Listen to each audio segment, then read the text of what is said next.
what it is, y'all. And everyone, today is the day. Now, I want you guys to do me a big favor right now. Everybody that's watching this, I need you to hit that thumbs up button. And let's get some traction under this, because this is a video that can help out a lot of people. Maybe you didn't think it was possible, but I've been challenged. I took on this challenge, and I want to make sure this gets the most amount of visibility, the most amount of traction. Feel free to share this out, whatever you got. But let's get some thumbs up going, and let's get down to it. I'm just excited for this. I'll be honest with you. This is something that I apologize there hasn't been any videos basically since Thursday, because I've been so hyper-focused on this. It's been driving my life, and I really, like, whenever somebody puts a challenge in front of me, I like get a one-track mind, and I get hyper-focused. I really want to get this done. So today I am going to show you a team you can probably most likely beat Grand War with. Now, there are several caveats, and this is not necessarily like a set-in-stone team. In fact, I have a couple things on this team that are really, like, kind of go against me in the long run of the game. I probably could have beaten this even faster than I did. To be all completely honest here, this is a long run. Buckle up, pop some popcorn, bake a cake, whatever you want to do. Get yourself comfy. This is a long video. Very long video. It's probably one of the longest videos I've ever produced on this channel. That said, let's get into the match. Okay? Now, grab my handy-dandy phone right here. We're going to go into Grand War, and we're going to go into 113. You can see right here, I got that A clear. Now, it is an A clear. It's not an S clear. We haven't done an S clear team yet. We're going to go ahead and get some S clear teams out here in the next few days. We're going to, like, basically tonight after stream, I'm just going to be producing mad S clears. We're going to be throwing those out here real quick. I'm hoping to get 2 or 3 of them out today, and then maybe the last couple out tomorrow, because we have a handful of hours, let's see, days left on this event, and I want to make sure you guys are able to get all the points you can accrue on this. Now, the S clear teams are going to be beastly, but this team, as you can already tell, kind of not great, honestly. Now, I do have a max limit broken Haruhime, but I assure you, you don't need her for this. Yours can be +2, +3. Like Aisha and Belle over there, you're going to be just fine. Now, the one thing I will say, your final unit here, Artie, if you have Artie, great. If you do not, the main thing is here just a healer. There is another thing that Artie does that is really great for the team, but we'll get to that here in a moment. You do want your final unit that you bring in, whether it is Haruhime later in the game or whatever, you want your final unit here to be your strongest unit, all right?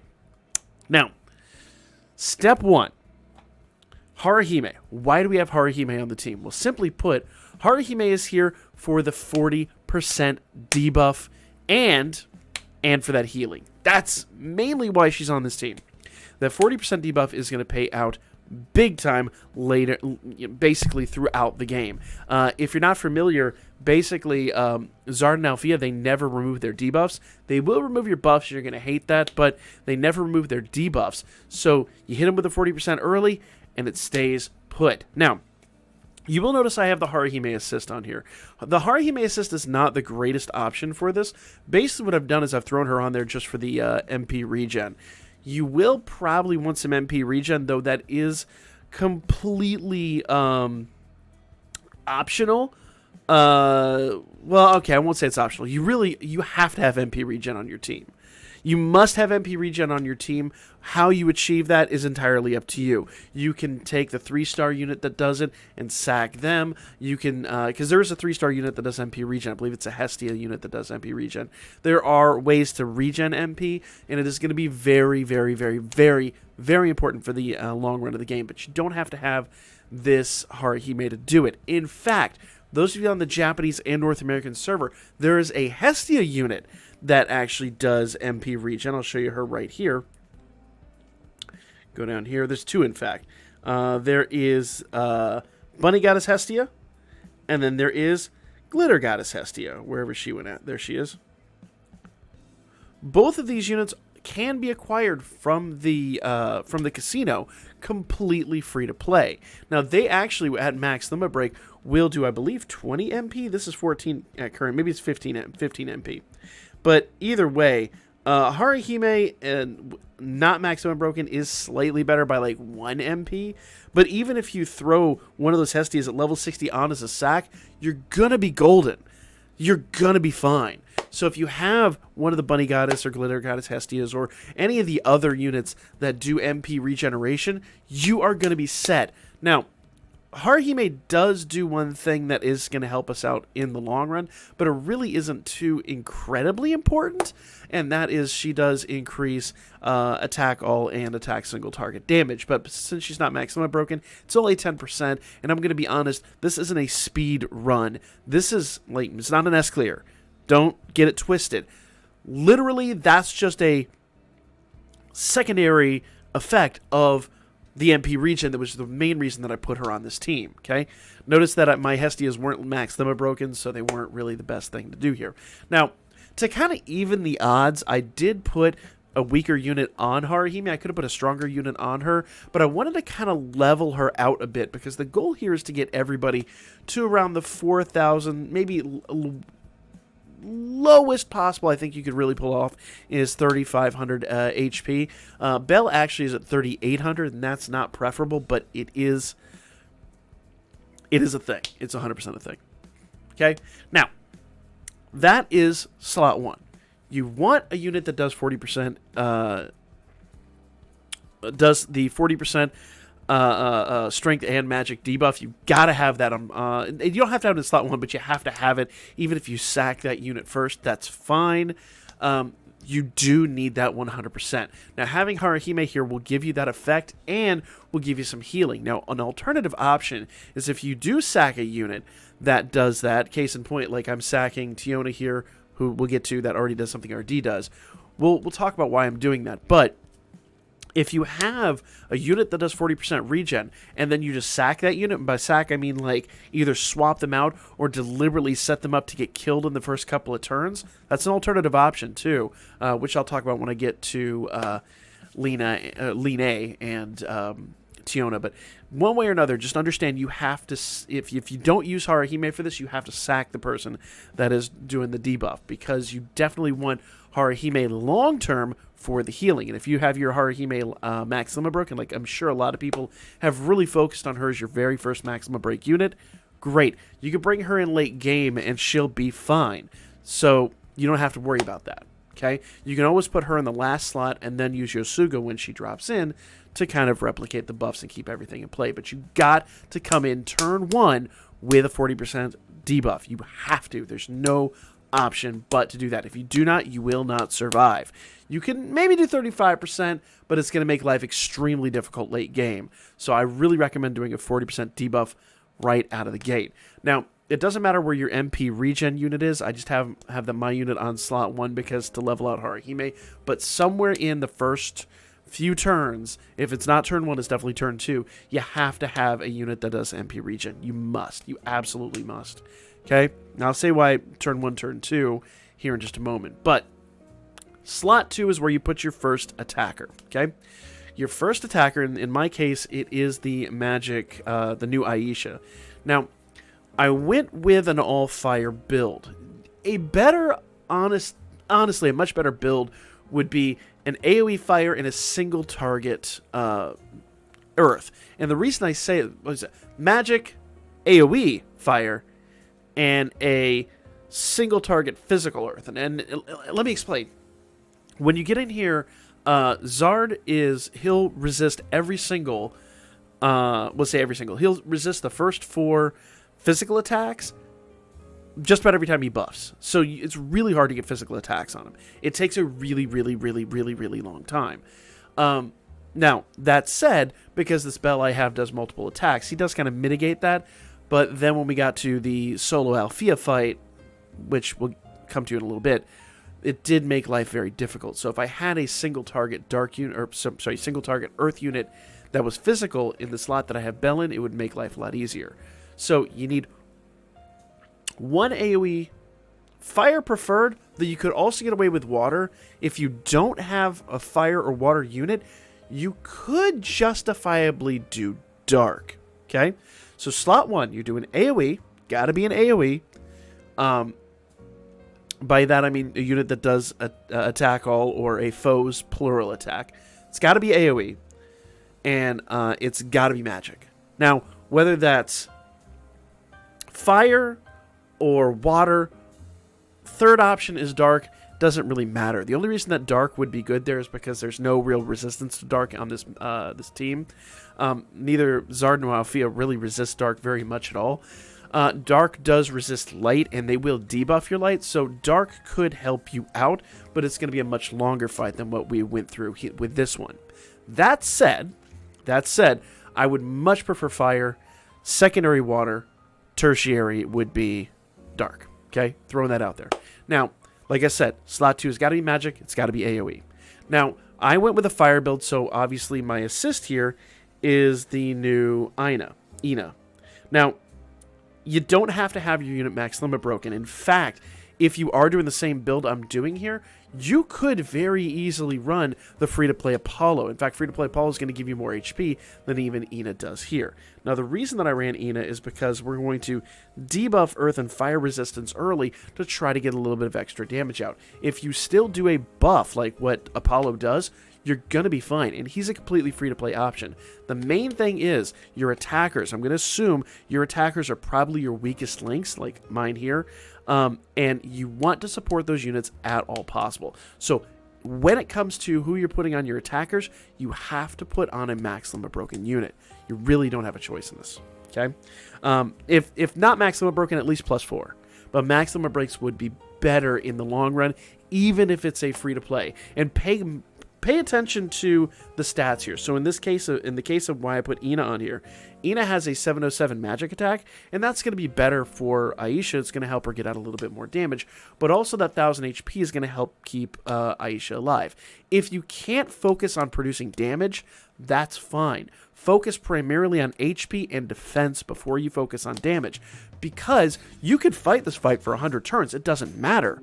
What you need to do is you need to survive turns 1, 2, 3, and 4 primarily. You'll see why I say that when we get into the fight.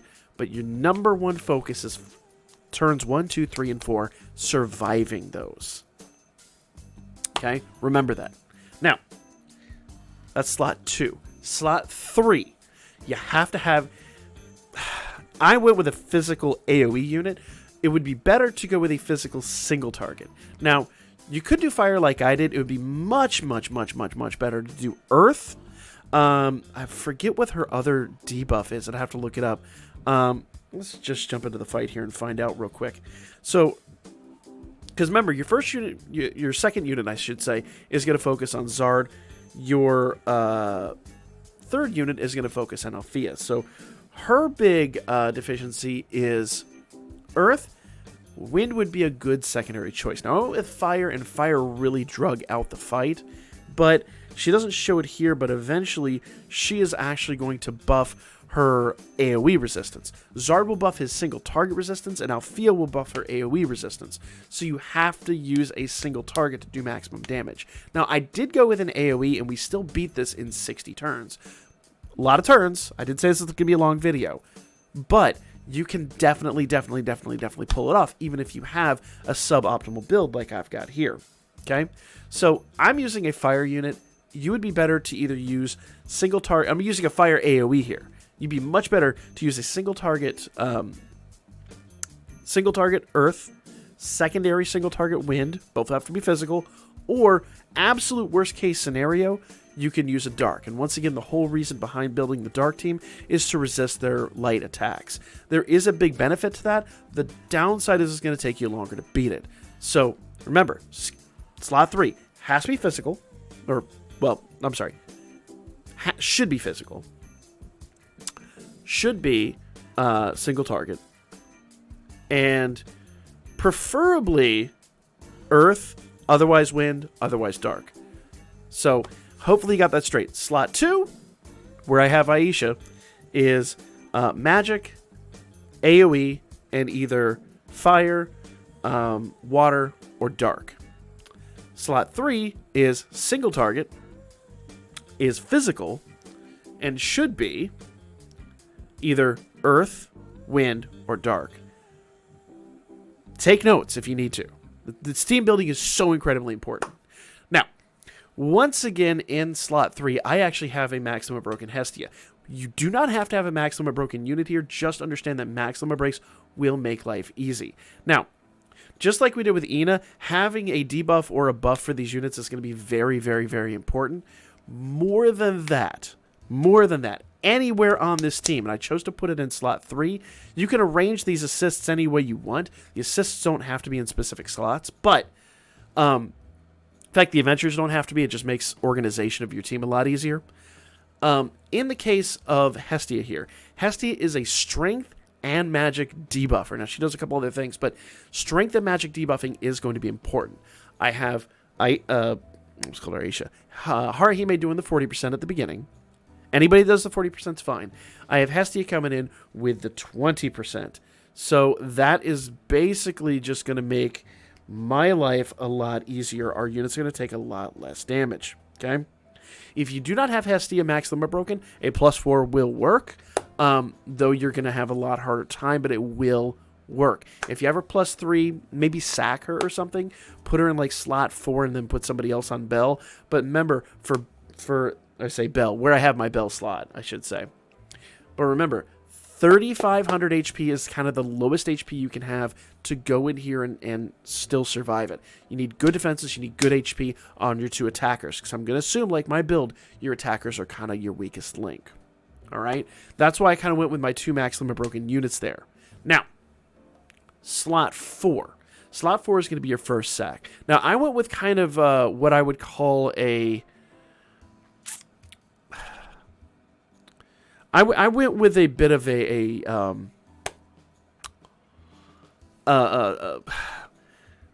it's a high risk, high reward team, okay? Now, I went with Line in this slot.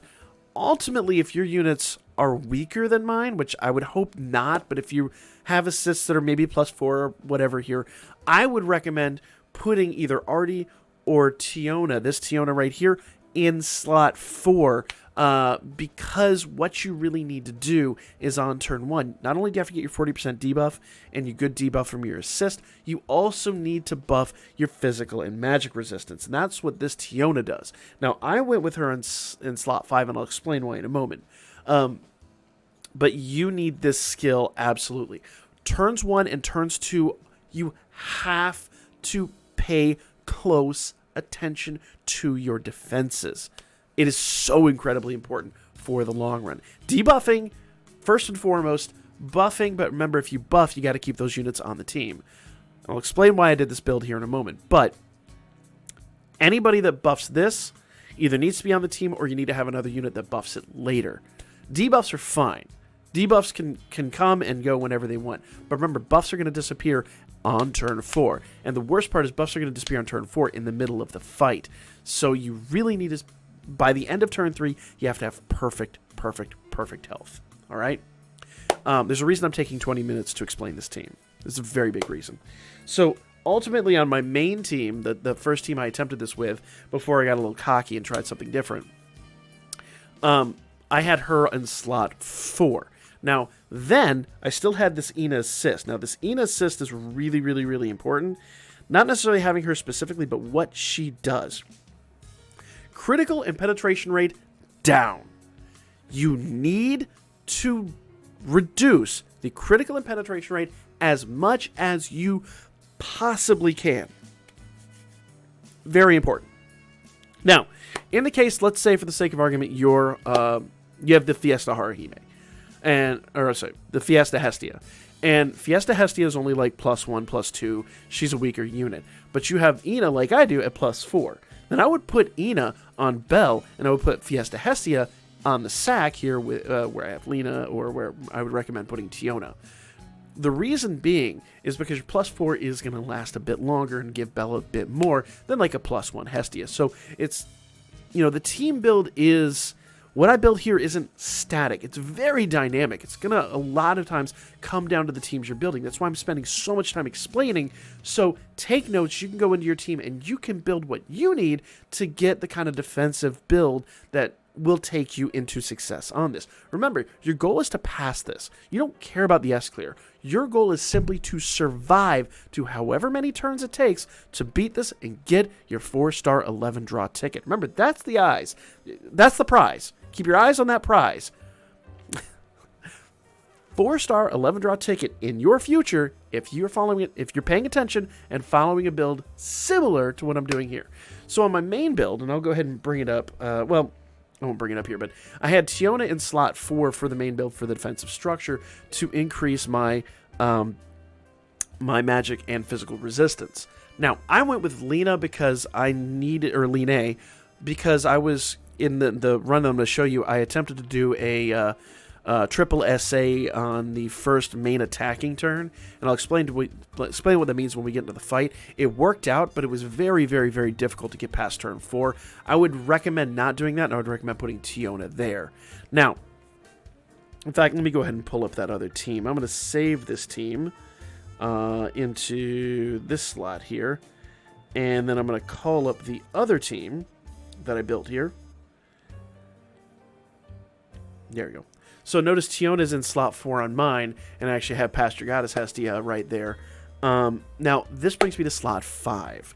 And in slot 5 on this team, I actually have this Shock T. And the reason I have that Shock T is because she will do a guard rate buff. Now, she also does a physical resistance buff, but we already have that in play. And you have to have both physical and magic, so she wasn't a good fit for that. But that guard rate increase actually helped us get past turn 4. I will say this, with this build I built right here, with that guard rate, I would say 3 out of 4 times I was actually able to get past turn 4 very easily. So if you build this exact team, you're probably going to laugh at turns 1 through 4.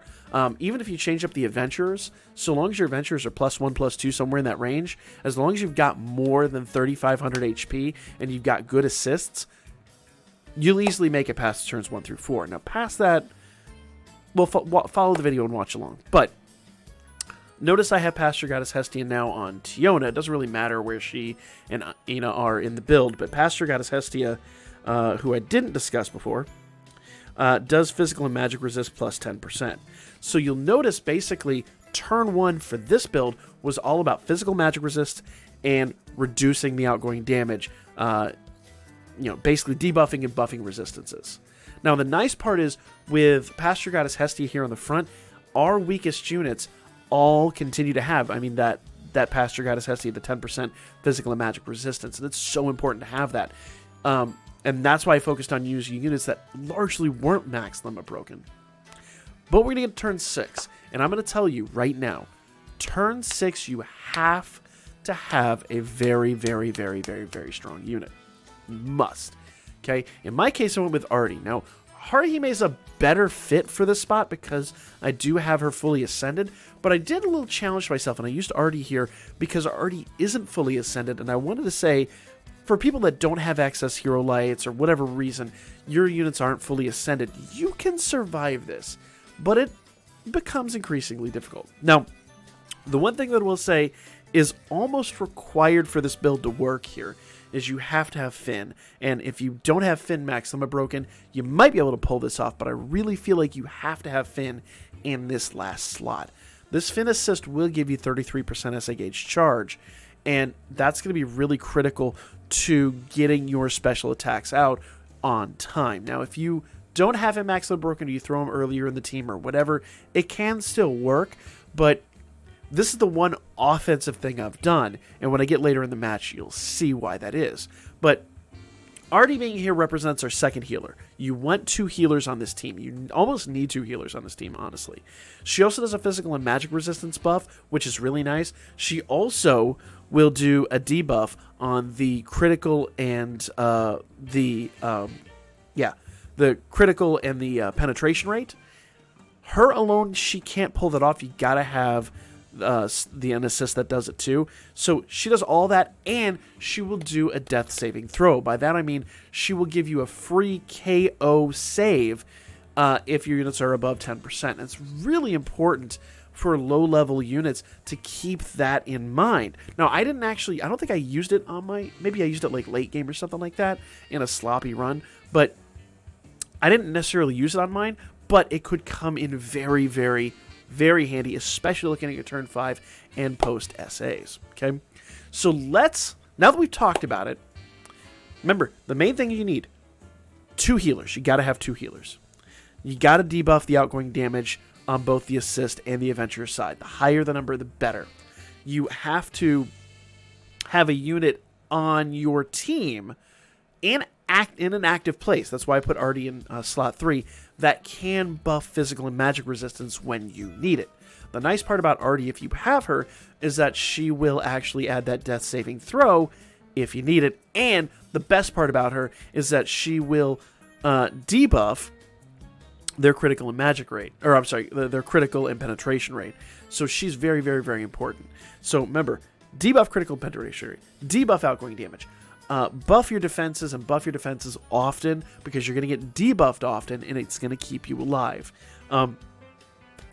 Debuff their outgoing damage, and then, if you can afford it, also buff guard rate.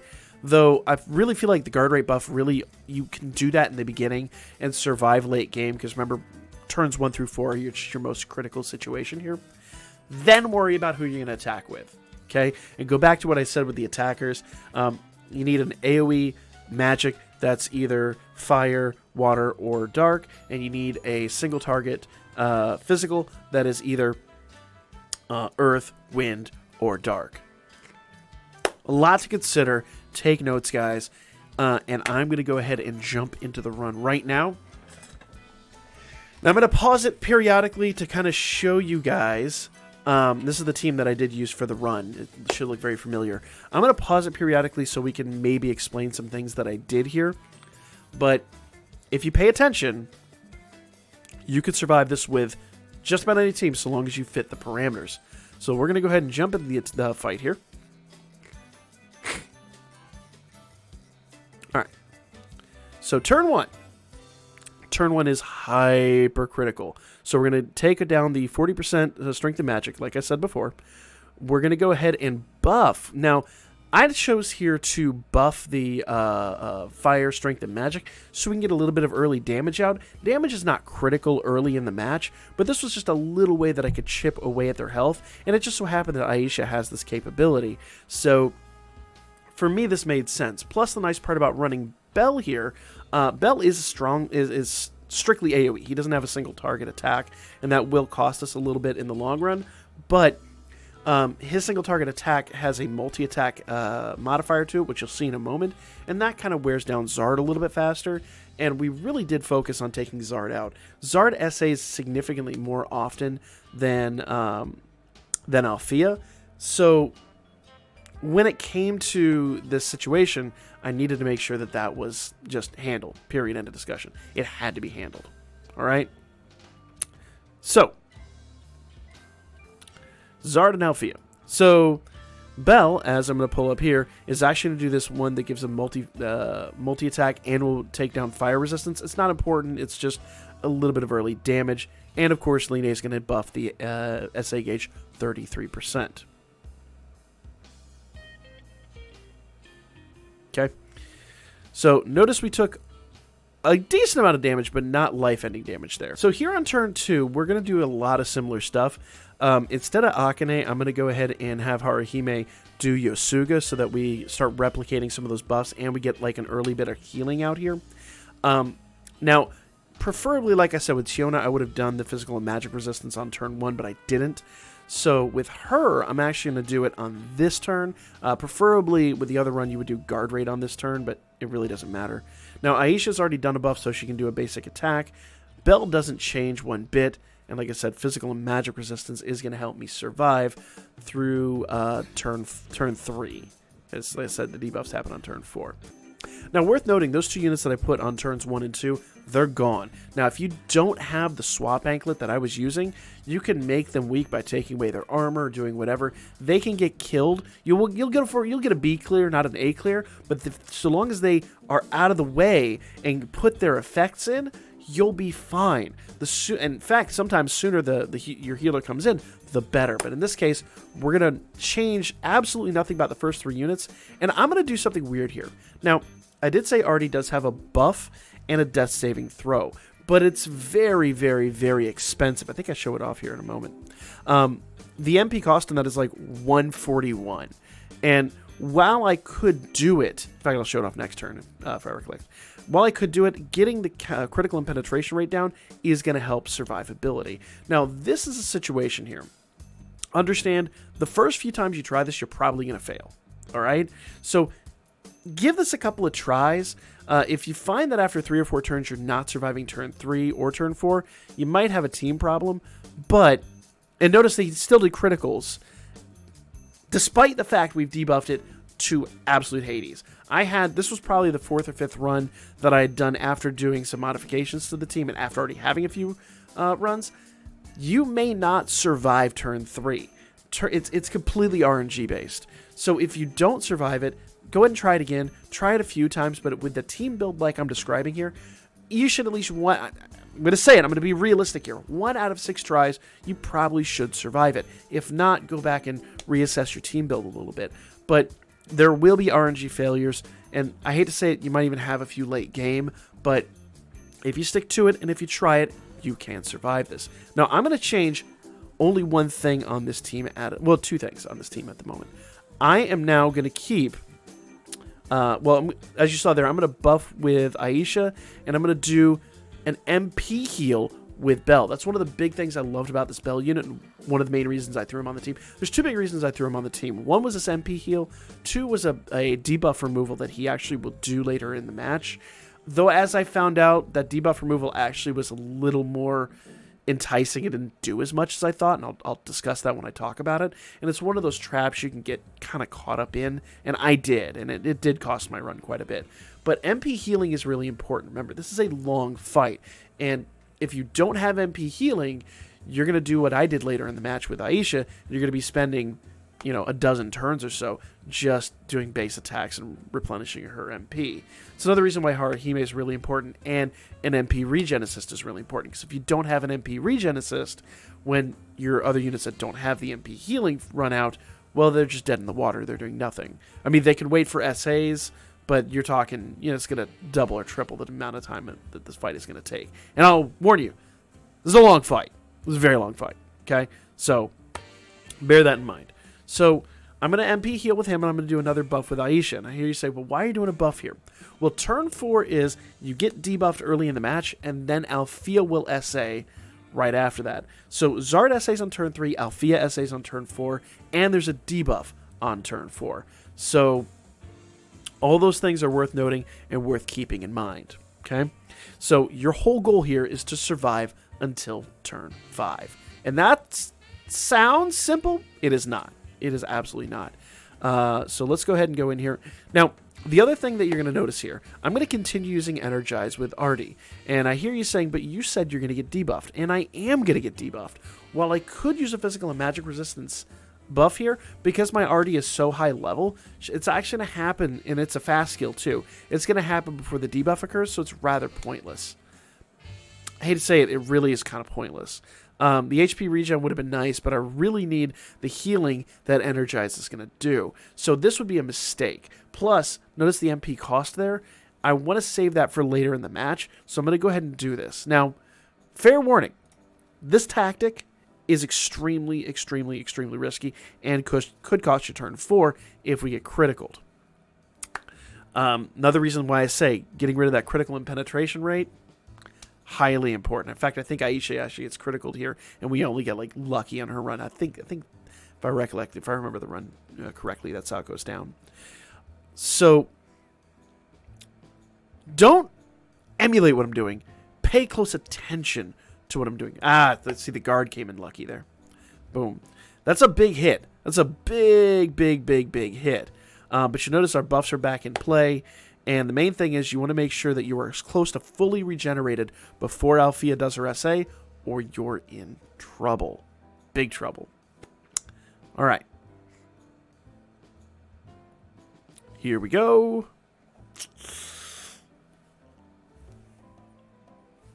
Everybody guarded. Okay, so that's the perfect situation. That's exactly what you want.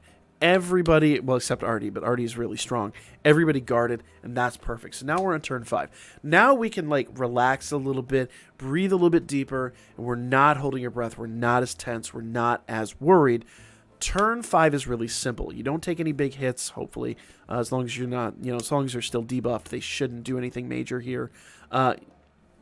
You could focus on this turn just on healing.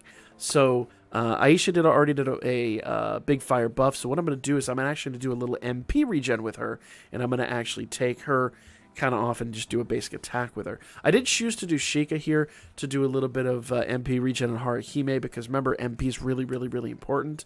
If you're hurting here, you can still do a heal, and then you can do Sheikah later in the match. It was just a decision that I made. Now, you will notice that, and this is kind of where I talk about the thing I got sucked into. Light attribute resist down 30%. You can remove this, but it's rebuffed so often, I would recommend against getting sucked into this. I will do it here, and you'll notice that, like, instantly it actually comes back. Now, here's all the debuffs we have on Zard thus far. And Althea will be exactly the same. Strength down 40%, magic down 40%, critical rate, penetration rate both down 40%, magic resist down 30%, physical resist down 30%, and fire attribute damage down 35%. Now, you don't have to worry about the physical magic and the fire. All the offensive debuffs, not really what you're worried about. You're worried about the defensive debuffs. And let me explain you why you're worried about that. First of all, they have 5 million health. Second of all, this right here. Their dex is up. You're not worried about that. Their 1 unit resistance, Zard's 1 unit resistance is up, and Althea's AoE resistance is up, making hitting them very difficult. You will also notice that Zard gets a 4-hit physical nullifier. So in other words, the first 4 physical hits just don't affect him whatsoever. They're zeros. Althea gets that, but for magic attacks. So the first 4 magic attacks doesn't affect her at all. Light attribute damage is up 30%. Remember, our resistance is down 20%, so those hits hurt. But I hate to tell you this. Unless you have somebody on your team that can remove these, which I didn't build into my team, but if you can manage that, great. I would say probably focus more on defenses before you really focus on that, because as you'll see as I'm doing Belle's debuff removal, they're just going to buff it over again. So it's kind of like really not terribly important to worry about that. I would worry more about your defensive structure than worrying about their buffs or their debuffs on you.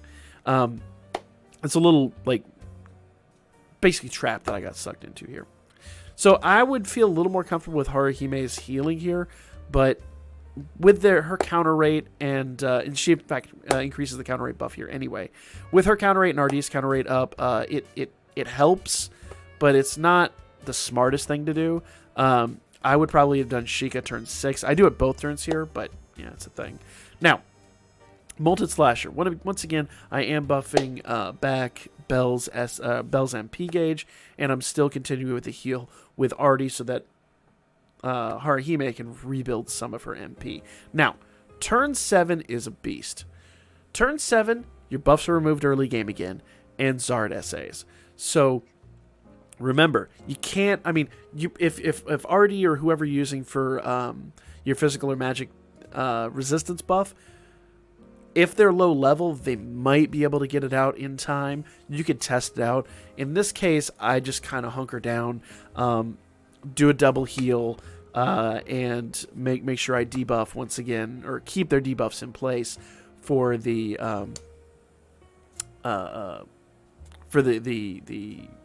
counter rate the penetration rate and the critical rate. And I will buff Aisha's damage here just because, and I will do actually this kind of attack here with Belle that will actually do like the 2-turn damage. So it's just getting a little tiny bit of extra damage out here. And I'll show you why turn 8 is incredibly critical. So the turn 7, you've just got to kind of survive. Okay. Turn 8 and turn 9 are probably some of the most critical, and it's kind of the turning point in your match. Now, once again, you need full HP, or at least pretty close to full HP to survive this hit, and hopefully he doesn't critical or penetrate. Now, they do hit a little bit lighter each and every SA they go in here, but it still doesn't feel good. So if they critical and penetrate here, You could die, it's a lot less likely. Now, here comes the fun one. We're going offensive mode. Now, the thing you have to understand is, most of the time you'll notice these buff removals come in and out very, very, very quickly. That said, this is the final buff removal until turn 13. So on turn 8 and 9, we're going to turn this into an offensive match. Okay? Now, here's the best part about this.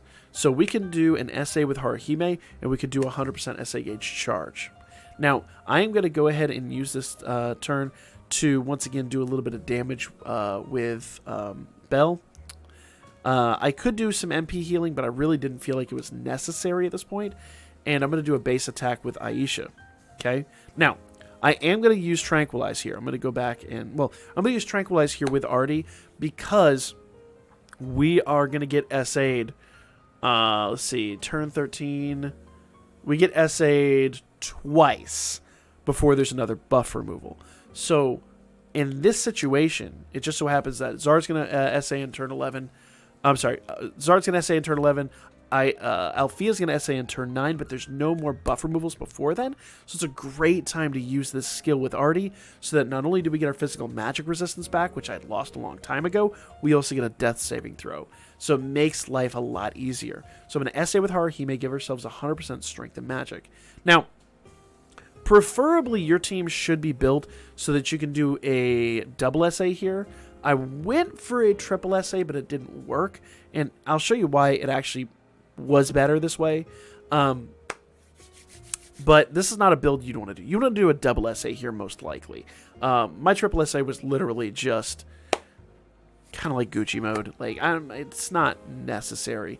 You're mostly looking for a double SA here so you can do Haruhime's buff and whoever, you know, is either a main buffer, main debuffer, as you'll see in a moment. Debuffer would be even better, and then just get those big attacks out.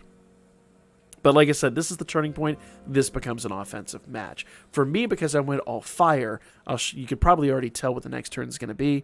But on the following turn, I'm going to heal with Haruhime. Okay, we're going to do Yosuga to keep... Basically, more than healing, we're going to use Yosuga to replicate buffs. Because what we're going to do is we're going to do an SA here with Aisha. Come on. There we go. Notice Aisha's SA is a one-turn thing. I have to have buff replication for her to do that. So if you're using Aisha, remember, you cannot... a mistake I made last night on stream, too, because I wasn't paying attention. You cannot do Haruhime's buff and Aisha's buff at the same time. You have to do it turn 1 and then turn 2. So now that I've got Yosuga in play, this is basically going to be replicated, and I'm going to keep replicating it until basically turn 12. At that point, I don't really care anymore, because it's going to be removed on turn 13. Who cares? Who gives a crap? Now, there's a couple different situations here we're dealing with. Preferably, like I said, turn 8, you would do a double SA, and you just get your damage out, do a big buff and or debuff, and just spend these next few turns being offensive. Now, I'm also going to SA with Bell. That's kind of why I was going for a triple, because notice he does a physical resist, magic resist, and fire resist all down 50%. And that is going to be absolutely vital to the long run of this match. Why is that so? Well, very simply put, remember, these are going to stay in play. Now, because those are all one turn, since I'm replicating that, since I have Haruhime and Yosuga, we're going to replicate that until the end of the match. Now, if you have somebody that does, 3 and 4 turns here, that'd be even better. You could do that with Haruhime and get a little bit of extra damage. This was just something a little special I did, especially for my build. But realistically, for most builds, you would do a double SA in turn 8, and you'd then turn 9 through 12 would be big offensive attacks, right? So understand my build versus the build you're probably going to do. Here we go. And with Artie, I'm actually going to do a base attack here to kind of replenish a little bit of MP with her. She is MP low, so we're going to do a base attack and let the Haruhime assist do a little of MP regen. I should take that back because Haruhime assist won't affect her. So it's her base MP regen that she does. Sorry, a little confusion there. I forgot how I built my own team for a moment. But MP regen is really important. That's another reason why Artie's on the back end and why Haruhime would be another good unit for the back end, because they do just have natural MP regen. Not the best, it's not the worst. Also, I love their... Just a side note, I love their combo essay. It is so beautiful. So beautiful. All right.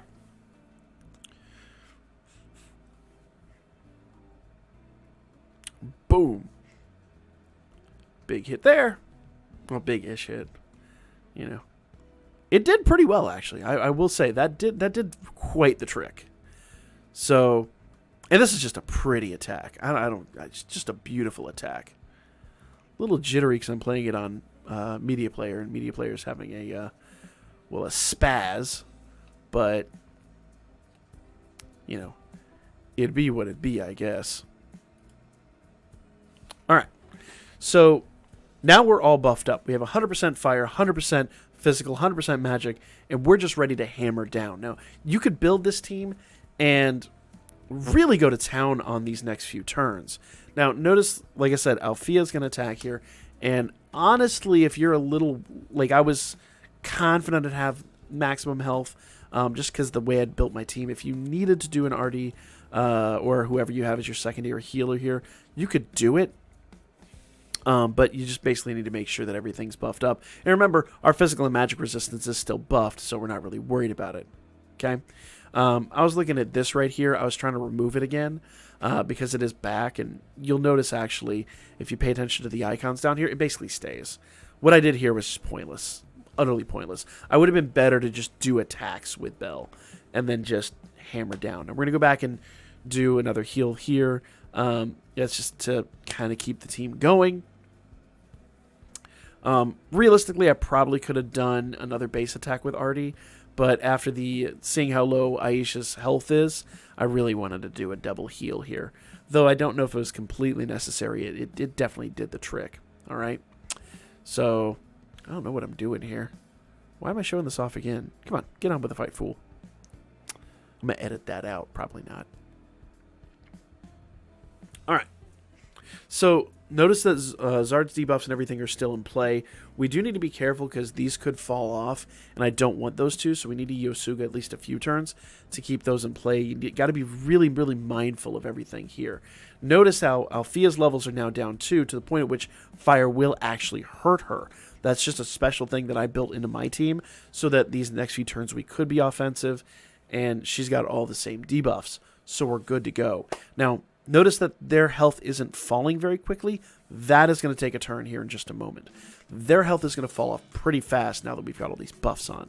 Like I said, turns 8 through 12, very offensive. Go hard offensive. You just use, a good physical resistance debuff, and then just hammer down. Just go to town. In fact, late in the match, you'll see we're actually using Artie as an offensive unit once Zard is gone. And that's just because we don't need as much healing when we're only getting attacked by one unit. So, once again, here we go. I'm trying to show you that the buff's gone, but the buff's going to be re-implemented here in a moment. So, just ignore what I was doing there. It's stupid. It's not... I found out after the fact, after I reviewed the footage, how pointless it actually was. So, what I'm doing here with Belle really makes no sense. And it's one of those moments where you can learn from my mistake. See, there it goes again. It's just reapplied. This is the level of frustration. It's like, why am I bothering to do this? And the answer is simply Zard's trying to kill you. His goal is to kill you. And since the buff removal happens before he buffs, or before Zard's debuff happens after Belle removes the buff. It's like, it's just pointless. And Belle is slow enough, unless it was a slow skill, it really wouldn't do anything. And even if it was a slow skill, I don't think it would.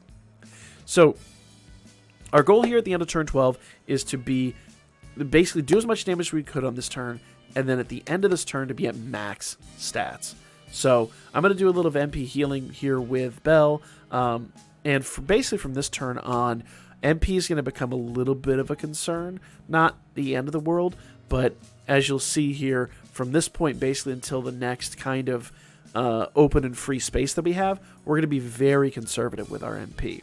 All right. Notice I'm doing some MP heal here using Sheikah with Haruhime. I probably could have used Sheikah early in the match to get a little bit of extra damage out, but I was being a little more conservative with my MP. That buff would have probably helped us get a tiny bit more damage, but at the end of the day, I don't think it would have been enough to actually save us even a turn, to be completely honest. All right. So here we go. We're going to use Yosiga on this turn. We're going to go ahead and do that. We're going to go ahead and basically make sure we're healed up. And then I'm going to go ahead and do Seething Energy to make sure that we get a fire buff. And then once again, from this point going forward for quite a while, Aisha's going to do basic attacks to regen her MP. Notice how low Bell is on MP, but he has an attack that restores it, so I'm not worried about him. Okay? So that big wind you saw was the debuff. And at the end of this... Ooh, see, I said Aisha used that death saving throw. She got hit with an unlucky strike. So that death saving throw just really came in clutch. So now that she's done that, I'm going to use Tranquilize one more time. Kind of buff us up. We're in a bad state. And Aisha really just kind of clearly needs that again. So I'm going to go ahead and use that. But like I said, we're going to use it very, very, very sparingly. I don't use that skill early. I save that skill for late game. Because as much as it sucks to be like turn 2, turn 3 and get killed, it'll suck even more when you turn like 15, 16, and 17 and get killed. So mark my words on that. Save that Tranquilize skill or whatever you've got that uses that death saving throw. If it's high MP cost like this is, great. Now, you also have Katori. If you were using Katori on this team, the Katori unit that we got last year, hers is actually an MP regen, so you could just spam hers. So if you're using hers, you're actually in a great space. But remember, she's not the best for this, though she could be very useful. So I'm going to try to mitigate how much I'm pausing now going forward. So basically, if you want to know the basic run here, turn 3 is a Zard essay, turn 4 is a debuff removal and an Althea essay, turn 7 is a buff removal and a Zard essay, turn 9 is an Althea essay, turn 11 is a Zard essay, turn 13 is a buff removal, turn 14 is an Althea essay, turn 15 is a Zard removal, turn 16 is a buff removal. Turn 19 is a Zard essay. Turn 20 is a buff removal and Althea's essay. Turn 20 is the final essay that you have to survive. And I apologize, it's running a bit crappy here. So by this point, you should know pretty much kind of the rhythm of how we're doing this. Like I said, everything's very defensive. And at this juncture, I'm kind of counterbalancing Artie's attack versus, Artie's defense versus Haruhime's defense. And I'll balance it out and kind of use Sheikah sometimes with Artie's defense and to build up Haruhime's MP. Because Haruhime's SP will grow a lot faster than Artie's. So once Haruhime's MP is built up, then I basically nullify it and do base attacks with Artie to build Artie's defense back up. Of course, Haruhime's will go back down, but then we build, we reduce a little bit of MP using Energize, but we quickly build up Haruhime's MP, and then build, so on and so forth. You'll see how I do it here. You can analyze this footage over and over and over again to see how I kind of balance out attacks versus whatever is needed for the MP regen, because basically now until turn 21 we're just in another defensive position. We're not doing a lot of damage. We're just kind of rebuilding MP and looking for the next big attack. Now I will say turn 21 is the biggest turning point in this entire match. Turn 21 is where you can really focus on going offensive and getting crazy and starting to do the damage. Turn 21 marks the end of essays. There's no more essays in the fight. So at that point, you can just focus on defending basic attacks and dealing with the buff removals. Buff removals from that point on are 26, 33, 39, 46, 52, and I believe then 59. And I didn't mark anything past that, but by that point, you should be in a rhythm. You should know what you're doing. I hate to say I didn't mark it past that, but I really didn't. Simply because I went to turn 60 for this. And I would hope you would have better units than I have. And probably by turn 40, maybe turn 50, you should be done. Now, that isn't to say that's going to be the case for everybody. But, and I apologize, the footage is getting a little choppy here. But just pay close attention to what I'm doing. And notice that I'm building up the SA gauge. That's my biggest thing. I want this to get to max by turn 21. All right. So we're focusing on rebuilding MP with everybody. We're focusing on keeping a balance of MP regen with Artie and Harihime, and healing with one person rather than both whenever possible. But remember, like I said, turns 19 will be a Zard SA, turns 20 will be another buff removal and Althea SA.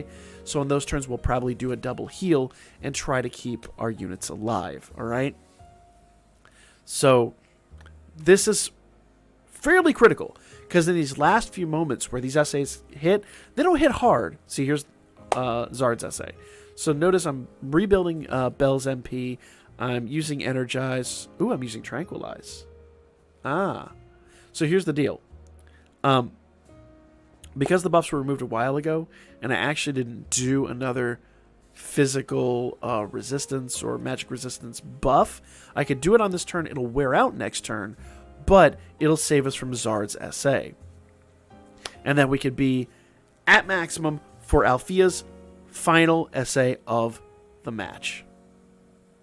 Pretty straightforward stuff. I mean, I can't...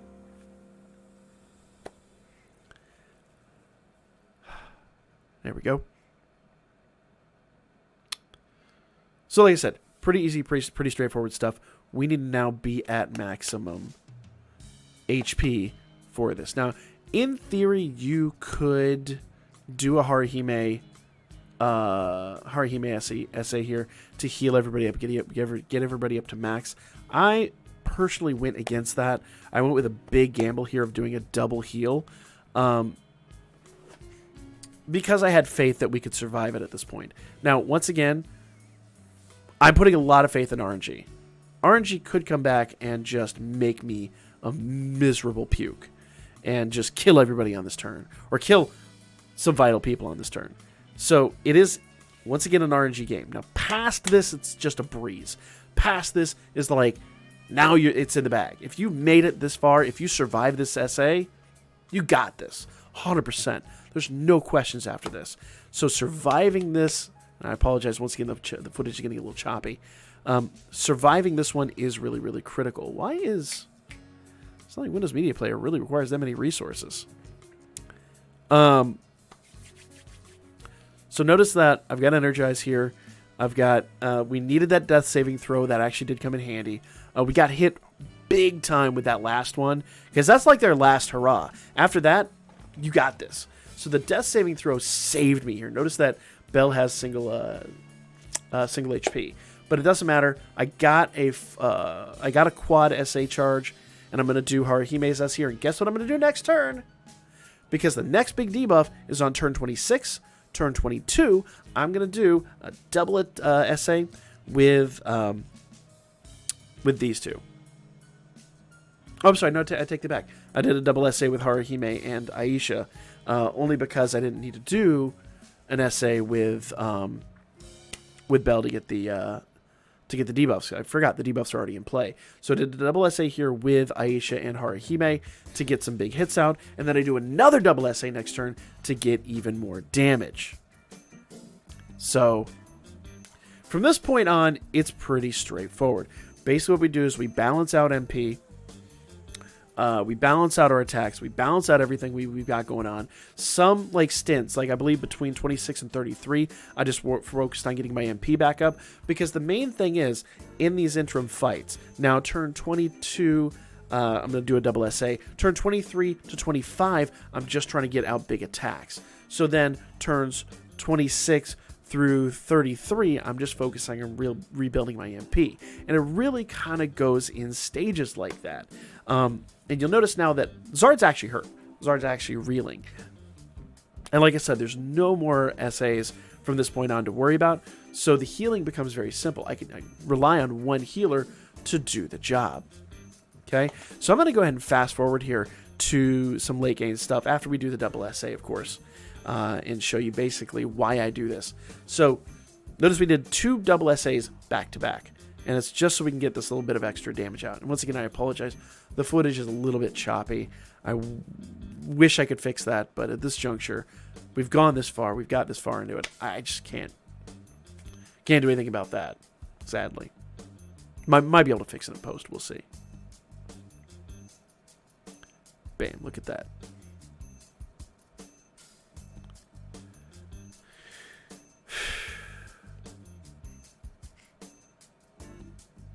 Boom.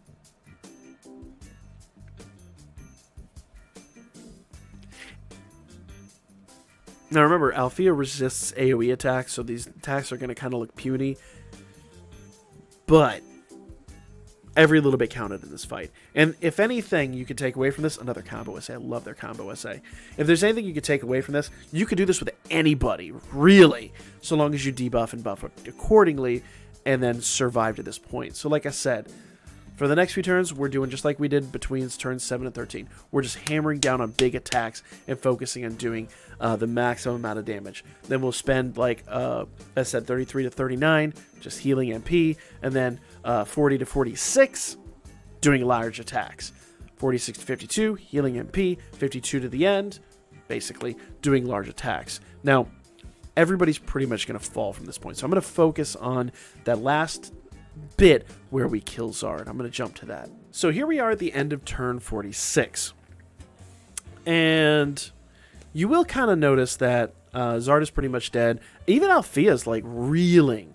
So, like I said, it's a long fight. It is not a short fight by any stretch of the imagination. But on this turn, we're going to do a triple essay. And that is just basically going to finish Zard off. In fact, I think it really only needed the double, if I'm honest. But, you know, we're going to do this here. Now, this is immediate. Remember, there's a debuff on turn 46, so this is just like the next big attack. We just built our SA gauge up and kept utilizing it in the same way you guys have seen up until this point. All right? So now, pretty straightforward stuff. We're just going to focus on just murdering Zard as fast and as ruthlessly as we possibly can. Boom. Look at that. Zard's gone. Now, the best part about this is, all we got to worry about is Althea. We don't have 2 attacks to do now.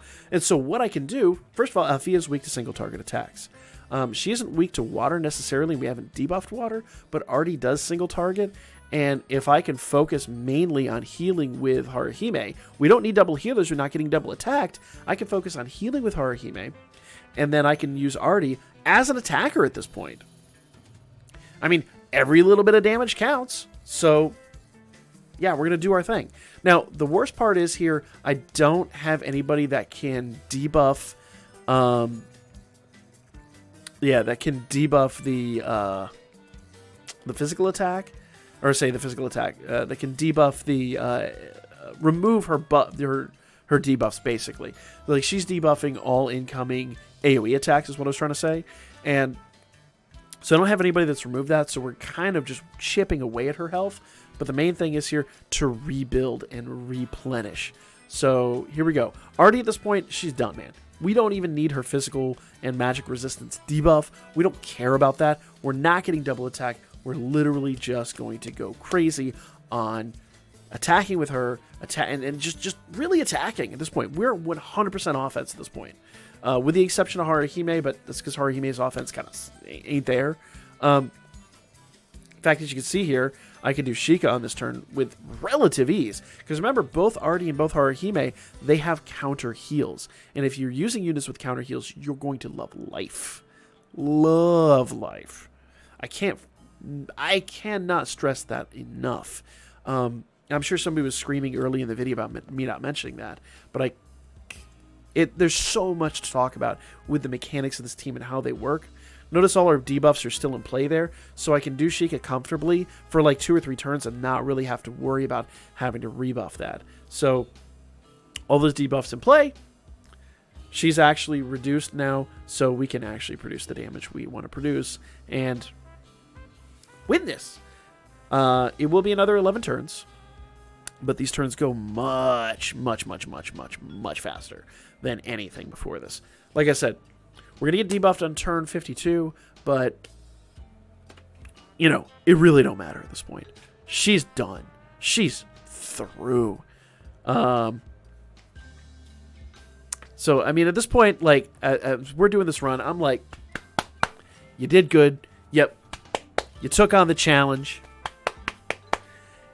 This is a Rip Althea, Rip Zard, with a frankly, completely inept. I won't say inept, but unlikely team.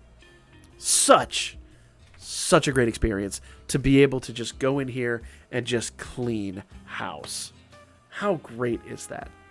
I will put the turn order that I've notated in the comments section down below. If anybody actually wants to add to that turn order, feel free to, guys. And also put it in Discord as well, so that you guys can take advantage of that and yeah, and just add to it, and just whatever it takes to help get more people to beat this and get your rewards. Because once again, it's free to play, guaranteed 4-star, and it's 11 draw. You can get 2, 3, 4. You're not going to be lucky enough to get 5 or even 11 4-stars on. I'm sure there's somebody out there in the world that's lucky, but I hate to break it to you, you probably ain't, because I ain't.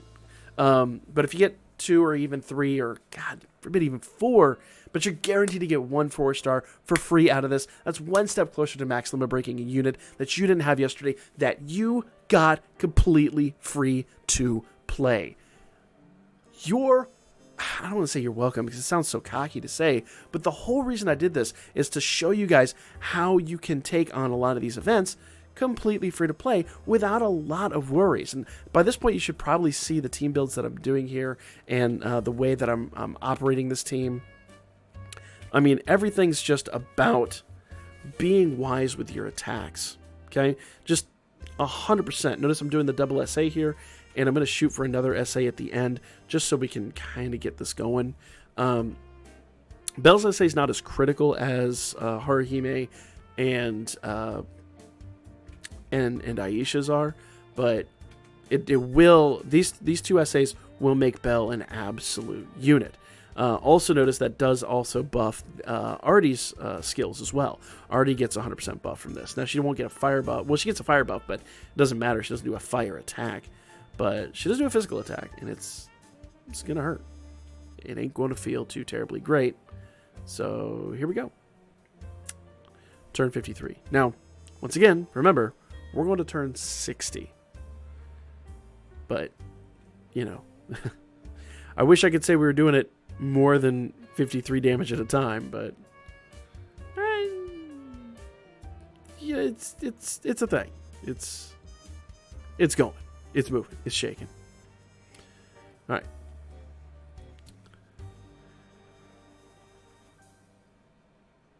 So like I said, we're not really worried. She did just rebuff her physical resistance, which sucks. Or, I'm sorry, her magic resistance, which sucks, but what does it matter at this point? We've won. We're through. We've done it. I don't know what I'm waiting for here. Just attack, guys. Just go. Now, I do have a single SA that I'm rebuilding, and that SA is going to be critical at the end. So rebuild your SA. Don't get greedy. Let get a double SA charge going, or whatever you've got going. Build up your SAs and use your SAs effectively, because your SAs are going to be your primary damage. Notice most of my attacks aren't really doing much. The SAs are really what's wearing them down. So if you focus on that and you take notes and you plan accordingly, and more than anything else, you're patient, you can do this. Anybody can do this. I have faith anybody can do this. If you've been playing this game for a month, and you've got, because we've been getting so many free summons lately, I assure you, most everybody will at least, even if they're free to play, and you go 200 turns in this, you get you get another 4-star completely free. Now, you're not going to go 200. You're probably going to go 100 turns if you build your team right. If you've got a bunch of free to play 4-stars and you go in here with the right build, you probably could do this. I have confidence that most everybody watching this could take the tactics that I'm teaching you and build these teams and take on these events. Okay. And once again, notice we're not doing crazy damage. It's not about damage. It's literally just about survival. Okay. So we've got a double SA. I felt pretty confident we were going to get debuffed again. I wasn't 100% certain when it was going to happen. I believe, if I recollect, it happens turn 59. So I'm kind of holding on to those SAs and saying, okay, maybe we'll get a triple. Maybe she'll get low enough. What if we get debuffed again? So I'm being very cautious. But the goal here is that triple SA, and I don't recollect if we actually built that or not. At this point, I was just overjoyed. I was just completely enthralled with how well this fight was going. I didn't even care. I just wanted to get that triple SA, finish her off, and just basically get that last thrust out there. Because if I'm honest, like I said, base attacks don't do much, if anything. It's all about, see, there you go, turn 59 is the debuff. It's all about the special attacks, special arts, or whatever you want to call them. Here we go. Triple SA, and this is the last thing you will see in this fight. Althea is gone. She doesn't stand a chance. So, Haruhime, Aisha, Belle. Let's go. And worst case scenario, Artie can do like clean up with her single target. What does it matter? What does it matter? We're through. Once again, I'm patting myself on the back because I know this is successful. I know this did the trick, and I couldn't be happier with the results. I really couldn't be happier with the results, honestly. I really had thought this was going to go more turns just because of how weak these units were and how little damage they were doing. But once you see what the SAs do, you're like, okay, this is doable. This is doable. You remember, it's a very patient job. It's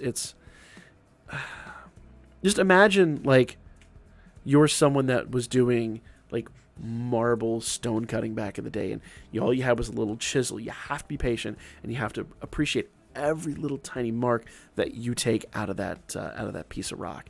So you are in essence slowly carving the Venus de Milo, and who gives a damn if the arms fall off? Long story short, so long as you get to the finish line, that's really it. You get to the finish line. Bam! Look at that. And the best part about this, the part that just really drove this home and made this the best, that right there. You're completely free to play 4-star 11 draw ticket. Now, I did say that you needed at least one maximum broken unit, and that was your final unit. I hope this shows you that with double healers, even with low HP units, you can make this. I did say the minimum HP I do believe is passable here would be 3,500, so pay close attention. Put your best assists on, even if they're free to play, whatever it is, but pay attention to your defenses first and foremost. If this takes you 100 turns, if this takes you 150 turns, you got your free to play 4-star 11 draw ticket. Wish you luck in the comments section, guys. If this helped you out, make sure you drop a like. Let me know what you guys got with your. Let me know what 4 stars, what kind of fire you pulled with your free 11 draw ticket. If this helped you out, I'm gonna come back, guys, and we're gonna do a bunch of runs here, getting S clears on some of these that you maybe. Most of you probably won't be able to do those, but some people might need help with those. Maybe that will help somebody out, but we're definitely going to go finish up the S clears. I'll be back at you guys tonight with the live stream at 9 p.m. Like, comment, share. See you guys soon.